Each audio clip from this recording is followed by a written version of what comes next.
Isinusulong ni Congressman Kiko Barzaga ng Cavite ang impeachment o pagpapatalsik sa pwesto ni Pangulong Ferdinand Bongbong Marcos Jr.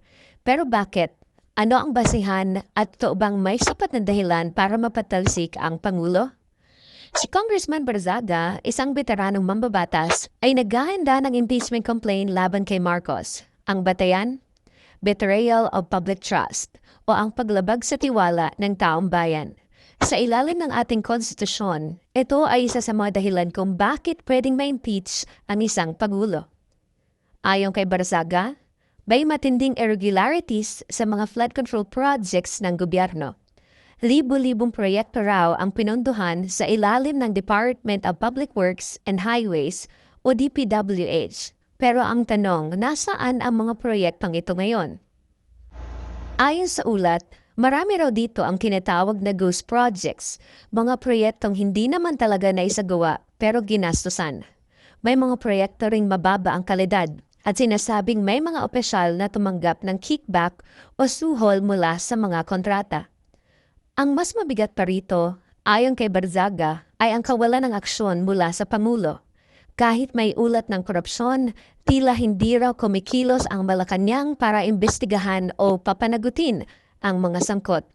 Ang pananahimik o pagpapabaya sa ganitong klase ng katiwalian na ayon sa kanya ay malinaw na paglabag sa tiwala ng taong bayan. Pero gaya ng alam natin, hindi madali ang impeachment. Una sa lahat, kailangang dumaan ito sa Kamara. Doon, kailangang may sapat na bilang ng mga kongresista ang susuporta para umusad ang kaso. Ang problema, karamihan sa mga miyembro ng Kamara ay kaalyado ni Pangulong Marcos.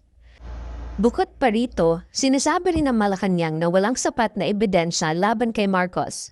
Ayon sa tagapagsalita ng palasyo, deadma lang ang Pangulo sa mga paratang at mas pinipili raw nitong magtrabaho kaysa sagutin ang mga isyu ng politika. Pero kahit maraming hadlang, mahalagang tanungin natin bakit ito mahalaga. Ang impeachment ay hindi lamang isyong politikal. Isa itong legal at moral na proseso para papanagutin ang mga leader ng bansa kapag sila'y lumabag sa batas o nilapastanganan ang tiwala ng publiko. Kung totoo ngang may anomalya at hindi kumikilos ang Pangulo, dapat lang naimbestigahan. Hindi ito tungkol sa pagiging anti-Marcos o pro-oposisyon. Ang tanong dito ay simple, kapag may katiwalian, may mananagot ba? Sa isang demokrasya, walang sino man ang dapat mas mataas sa batas, kahit pa Pangulo. Ang impeachment ay isang paalala na ang kapangyarihan ay may kaakibat na pananagutan.